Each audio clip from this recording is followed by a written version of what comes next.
Joining us on Newsmakers this week, Jim Langevin, Democrat from Rhode Island, the co-chair of the Cybersecurity Caucus, a member of Armed Services, and the ranking member of the Emerging Threats Subcommittee. Representative, thanks for joining us on Newsmakers. Great to be with you. Thank you. And joining us for the conversation, Tim Starks of Politico. He is their cybersecurity reporter, and John Donnelly of CQ Roll Call serves as their defense reporter. To you, gentlemen, thanks for joining us. Thanks, Tim Stark, you start the questioning. Fair enough. Congressman Langevin, as you know, the big story of the past week or so has been this global outbreak of the WannaCry ransomware virus, where people's data was held hostage in exchange for money. 300,000 victims in 150 countries. I'm wondering, two-part question, is there anything that Congress can do on the front related to combating ransomware, specifically that particular kind of malware? And then, because this was apparently caused in part by a leaked NSA hacking tool, is there anything you think Congress can do to refine the process for when the government discloses vulnerabilities to companies? So on both fronts, I would say, first, I don't really think that there's something that Congress can do right off the bat that I can think of that would prevent this type of a situation from happening. It's up to individuals and companies to patch their systems, make sure that their software updates are updated, that they download their security patches, and that they turn on their automatic updates. So I would say to anybody that's listening, anybody who's watching right now, go away from your television for a minute, turn on your computer, and update your computers and download your security patches, and then also turn on your automatic updates. That's going to be the thing that's going to keep everyone the safest, I believe. So, and that's look, we're never going to be able to prevent 100% of the cyber vulnerabilities or attacks that we're facing. But there's a high percentage of them, 80 or 90% of them that perhaps can be prevented by just exercising good cyber hygiene. So patch your systems and put on your automatic updates is what I would say. And anything on that vulnerabilities equities process where the government decides what to share with the companies that it discovers and what not? So I had previously, a while ago, been briefed on the vulnerabilities equities process and how that works within the government. And quite frankly, I think it's working pretty well. I mean, there's probably never any perfect way to handle these things, but there's overwhelming majority of vulnerabilities that are discovered are shared with industry, and patches are developed. So I have confidence in that system, and right now I can't think of a better one off the top of my head as to how we would handle that better. Understood. Another somewhat big story of late has been related to the continuing Russia probe and what role they had in hacking, some of the hacking to interfere in the election. On Friday morning, there was a briefing with Attorney General Rod Rosenstein with the House. What did you learn from that? Well, unfortunately, that was an hour of my life I'm never going to get back. Unfortunately, I really didn't get a whole lot out of it. I didn't think that Deputy Attorney General Rosenstein was particularly helpful in helping us to understand what's happening with in terms of the memo that he wrote and where we're going from here. Other than he reaffirmed basically to have confidence in former FBI Director Mueller, which I certainly do. I believe he's a person of stellar integrity, impressive background as both a prosecutor and a former director of the FBI, and I believe he'll conduct a very thorough probe. But questions that we asked of the Deputy Attorney General, he wasn't particularly helpful or forthcoming. Okay. Congressman, you are a senior member of the House Armed Services Committee, and I'm wondering if you can talk a little bit about the role of the Defense Department in particular, or if you like some of the other federal agencies. I know you said the private sector and individuals are the primary, the sort of the front line in cybersecurity. But as you look at how the Defense Department is organized and how their people are trained and how they're equipped, Are you thinking of any ways they might do things differently? We've had a cyber command now for a couple of years. There's talk about possibly even having a cyber service of some kind. And is there anything legislatively that Congress could do? Well, let me see if I can answer your question this way, and then if it's not where you want to go, we can revisit it. But there's kind of three things that we need to look at. How do we protect the .mil network? How do we protect the .gov network? And how do we protect the .com network? So on the .mil side, NSA and U.S. Cyber Command are charged with protecting the .mil network, and they do a very good job. I think we're very well organized there. The challenge, of course, is the training and the personnel, and they're rapidly getting up to speed. I think they would acknowledge that not where they want to be yet, but they're rapidly getting there, and I have high confidence in their ability to defend the .mil network. Personnel and training are always going to be the key aspects of this, and we need to continue on the trajectory that they've engaged in. The Department of Homeland Security is responsible for protecting the .gov network, and it's a work in progress. And we have to continually work at that and get better as well. But certainly they're trying to get there. The other challenge that we have is how do we protect the .com network? Now, nobody is in charge there. It's all in the hands of the private sector, and that includes critical infrastructure. So the areas where most damage could be done from a cyber attack, it's going to be in the .com world and protecting things like our electric grid, our financial sector, and telecommunications, water, sewage treatment plants. Those are the types of things that we have to continue to encourage private sector to step up and do more. All of this comes down, of course, to you can have the great processes in place and plans, but if you don't have the people to execute the plans, that's where we're going to be caught short. So I know that the Pentagon is always looking to recruit new cyber talent, and I've actually given them the tools to make that easier. The Pentagon has a sort of a mini cyber core program that we've been able to give them greater tools to attract and give scholarships in that area. I've also brought down barriers for the Pentagon to draw from the private sector for a period of time, for a year or two perhaps, bring in that private sector talent so they don't necessarily have to compete with Silicon Valley per se for the best and the brightest. They can bring those people into the Pentagon for a period of time, and also allow people in the military to go and be detailed to the private sector and learn best practices in the private sector for a while.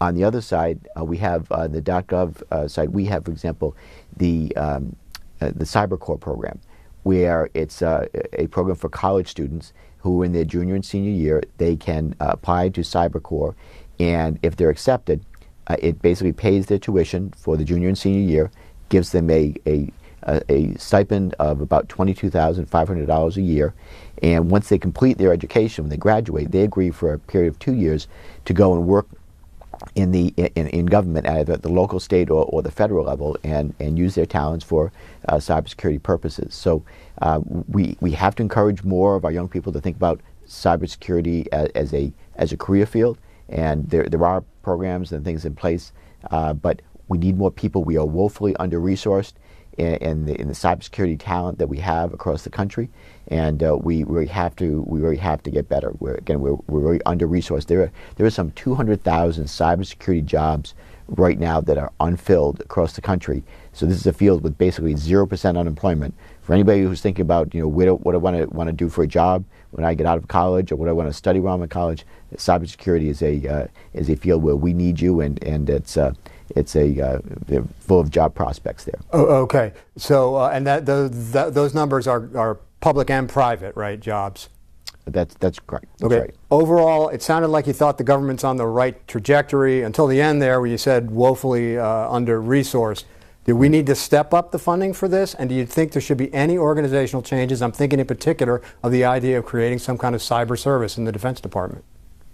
Sure, I think that creating some type of a cyber service is something to certainly look at in the Pentagon. If you're talking about, are you talking about more of like a reserve type entity? Because we do have the National Guard and the reserve that it has cyber talent, and we can draw on those resources as well. We have, for example, in Rhode Island, have the 102nd Network Warfare Squadron, where it's basically a unit of cyber warriors, and they actually work with the regular military in performing cybersecurity functions. So in some ways we already have that, but I'm sure you're open to ideas as to how we create a broader pool of talent that both the Pentagon can use, but also that we have of people going into government.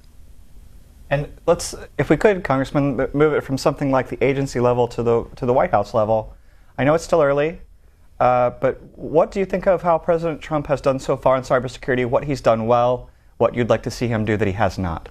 Well, one of the few areas of a bright spot for the Trump administration, and there aren't many, is what he's doing with respect to cybersecurity, because I do like the cybersecurity executive order that he just issued. He has Tom Bossert as his Homeland Security advisor, who has great talent and expertise in the cyber field, and Rob Joyce, who comes from NSA, and he has a great skill set. He's the cybersecurity advisor. What we don't have, unfortunately, is people across government right now at the top levels who have been appointed, because the vacancies still exist in pretty vast numbers across government at the top levels. For example, at the NCIC and US CERT, we don't have permanent directors there. We have acting, but we don't have permanent replacements there. So the administration really needs to step that up in getting key positions filled in those people who are responsible for cybersecurity.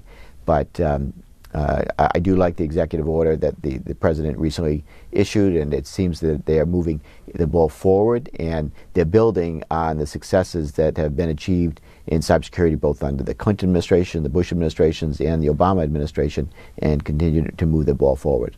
And what about your personal congressional agenda, if you would, in some of these areas that we're discussing today, cybersecurity, defense, and then also anything that you might put at the top of the priority list for the Congressional Cybersecurity Caucus that you co-chair?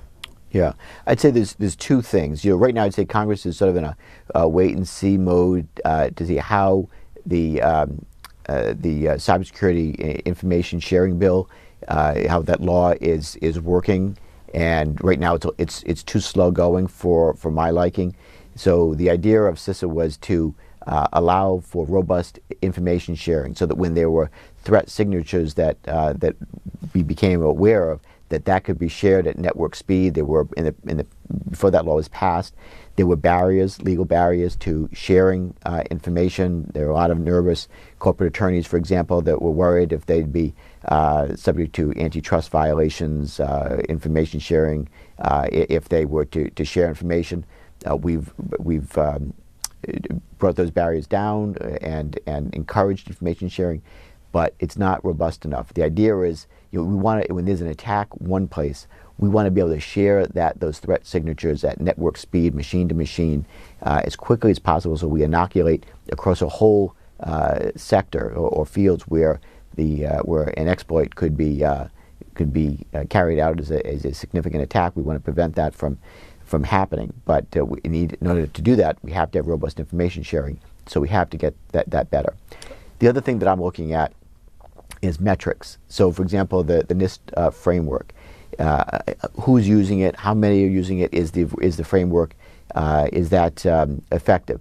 So I'm going to be looking at drafting legislation, introducing a bill that sets up a mechanism where some entity is responsible for the metrics, deciding what's working, what's not, how effective is it, how widely used is the framework. And what's your timetable on that, Congressman? Soon, within a matter of weeks. And Congressman, just clarify what NIST is, please.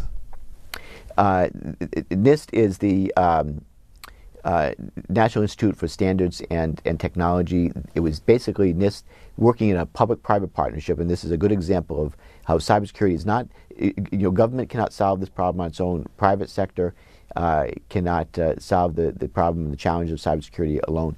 It really does have to be a public-private partnership. So during the Obama administration, there was a year-long process where you had government and industry come to the table and they worked together to develop the NIST framework. And basically, it's a series of sort of best practices of how to do cybersecurity the right way. It's more of a process thing to have in place so that you're doing what you can, the very best practices of how to do cybersecurity the right way. Representative Jim Langevin, our guest. He's the co-chair of the Cybersecurity Caucus, also joined by Tim Starks of Politico and John Donnelly of CQ Roll Call. Representative, before we go back to the reporters, what do we do about actors in cybersecurity from other countries? Will we always take a defensive posture? Do you ever sense to take an active posture against actors who perform these kind of acts against the United States? Sure. So obviously we want to have cyber defenses that are as strong as possible. But there are things that we need to do to better protect us and inoculate us from cyber attacks going forward. Now, first of all, I would love to see a more international cooperation, sort of developing cyber international rules of the road, if you will. It's not going to prevent everything, but it would help us to be better coordinated, certainly encouraging robust information sharing country to country, as we do, by the way, with Israel. And I was there last May to better understand how Israel does cybersecurity, and I think that type of thing going forward will be helpful. But I also I support under the Obama administration the actions we took to indict certain both Chinese or Iranian individuals who we had high confidence were involved with carrying out cybersecurity attacks or exploits against our networks, and then in some cases, certainly there may be more offensive steps that we will take as a country when appropriate to respond to a cyber attack on us, and we can think of examples where there was cyber attacks that have carried out, and in some cases, whether it's indictments or if we have to hit back with a cyber attack, that may be necessary. But we need to think those things through, and that's really right now decided at the very highest levels. John Donnelly. If we may shift from cybersecurity to the war against the Islamic State. On Friday, the Pentagon announced what they're describing as a new approach to the fight that seems to be focused more on putting a stranglehold on the cities that the Islamic State holds as sort of sanctuaries. You may not have had a chance to look at all the details of that at this point, but I just wonder if you could give us your take on how the war is going, things we're doing right, things we're doing wrong, things that might change going forward.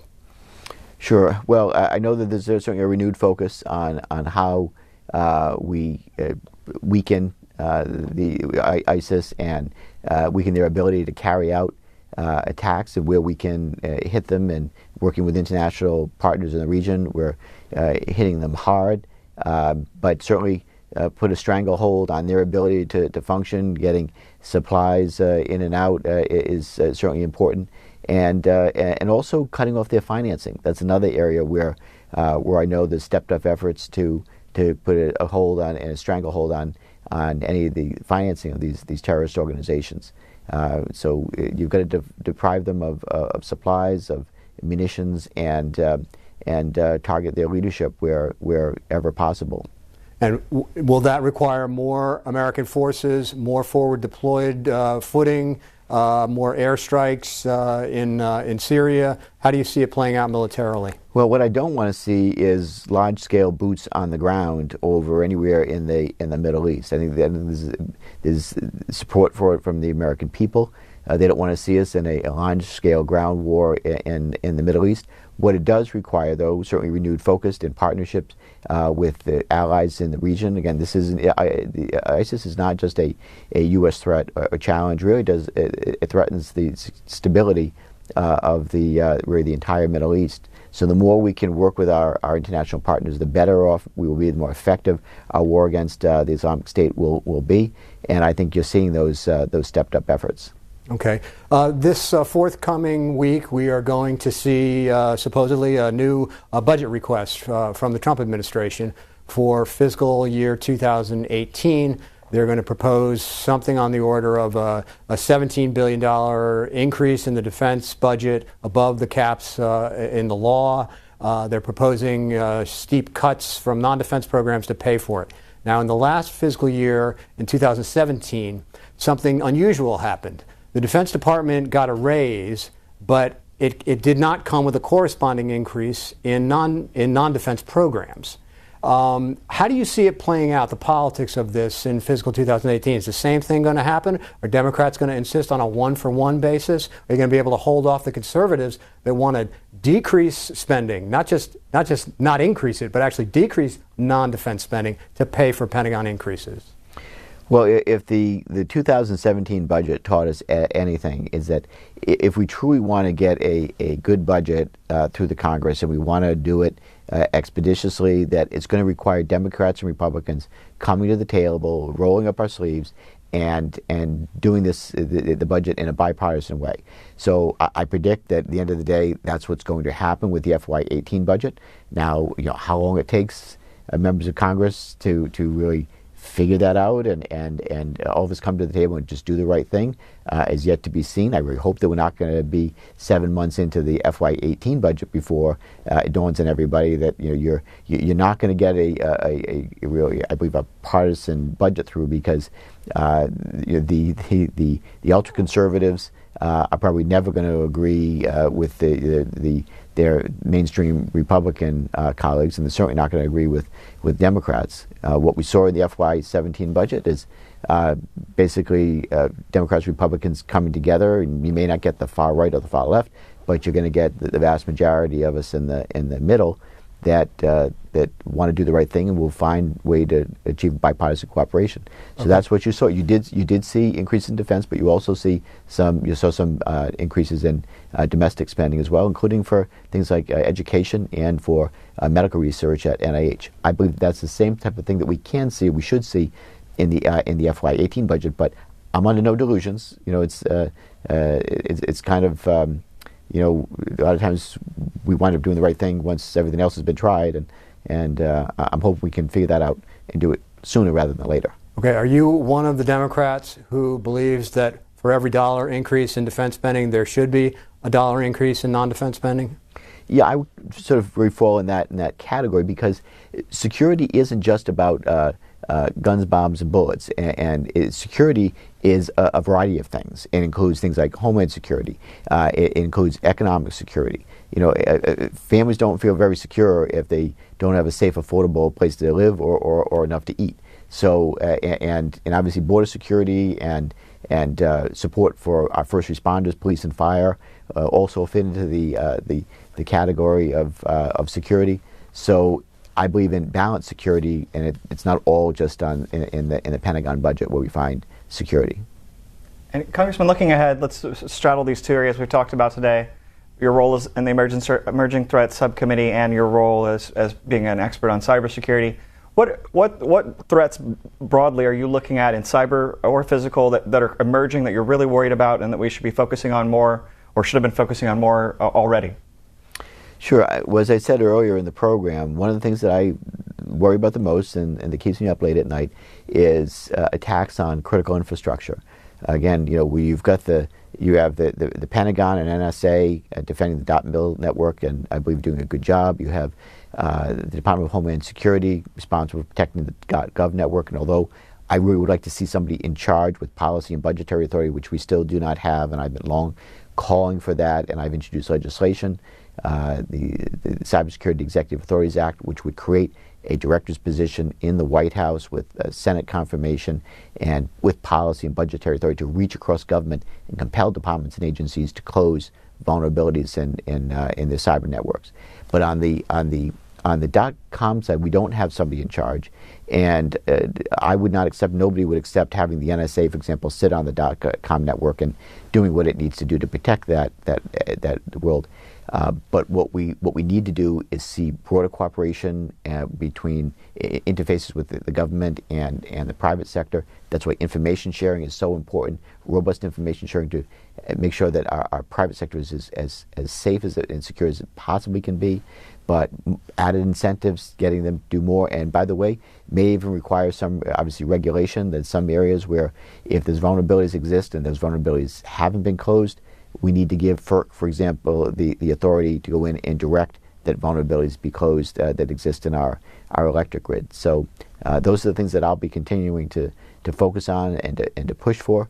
But again, it's got to be this public-private partnership. Our guest this week on Newsmakers, Jim Langevin, the Cybersecurity Caucus co-chair, Democrat from Rhode Island, and a member of Armed Services, the ranking member for the Emerging Threats Subcommittee.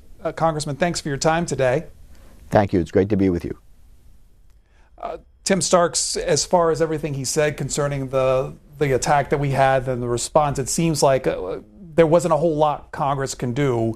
Does that ring true with you? And what does it mean for people out there looking for Congress maybe to do more on this kind of issue? Yeah, and that's something I've been asking lawmakers kind of off camera as well. The general part about ransomware seems to be no, probably nothing that specifically that can be done for Congress to counter that, because it might involve things like mandating people to update patches. And there is a sort of area of exploration there about who's legally responsible in the event of attack if you haven't updated your patches as a company, for instance. On the vulnerabilities equities process that we discussed, there is a new legislation, bipartisan, bicameral, where people are trying to codify that process and make it so that it persists beyond the Obama administration, beyond the Trump administration, which has said they're going to embrace that process and refine it. So right now, for instance, that legislation, under the current rules of that process, the NSA is essentially in charge of the how do we go about releasing or not releasing. This bill would put the Department of Homeland Security in charge, has a completely different agenda domestically than the. And then there's also been a little bit of a call for some hearings here and there on how to potentially address the ransomware side. On the some of the Democrats of the House Homeland Security Committee have asked the Republican majority to hold some hearings to explore it. And when you take a look at the actors involved, we talked about that, and it seemed again, it was one of those senses like, well, these things happen. I don't know how much we could do as far as the actors coming in. John Donnelly, do you get a sense that maybe more is done on the offensive side or needed on the offensive side, via a sense from Congress or even from the Defense Department? Well, he's right that it has to be thought through. There has to be a sense, well, first of all, so much of this goes on, in the classified realm that they can't talk about. This is among the more hush-hush things that the government does for obvious reasons. So there's a lot undoubtedly going on in the offensive realm that we don't know about, some of which we've had hints of. But he is right that we need to be very careful about how we as a country proceed on this, because it's sort of like the beginning of the atomic age, where they were coming up with concepts of nuclear deterrence and figuring out how to do this without screwing everybody over. And we have the most to lose, remember, in terms of in terms of network technology. So we're kind of in that same position historically now. So go ahead. Sorry, and what he said was perfect, but I'd like to just add, to amplify his point, this NSA hacking tool that got leaked is behind this. So that shows the difficulty of going on offense in cyberspace, because once you put something out there, everybody else might start using it too, and then it's out of your hands. John Donnelly, a quick question about ISIS and the response that the Congressman gave you as far as not only what the changes might be, but how we're doing. Did you get a sense of what he thinks, or at least what it suggests about how the U.S. is doing against ISIS? Well, I mean, he articulated one of the limiting factors, which is the political pressure not to put too many U.S. boots on the ground, not to put too many U.S. troops forward. I think the Trump administration looks like it's going to sort of push that envelope a little bit, but not that much. I don't see a whole lot different happening in the war compared to what we've been doing in the last couple of years. Maybe a little bit changes of strategy, but it's kind of around the margins.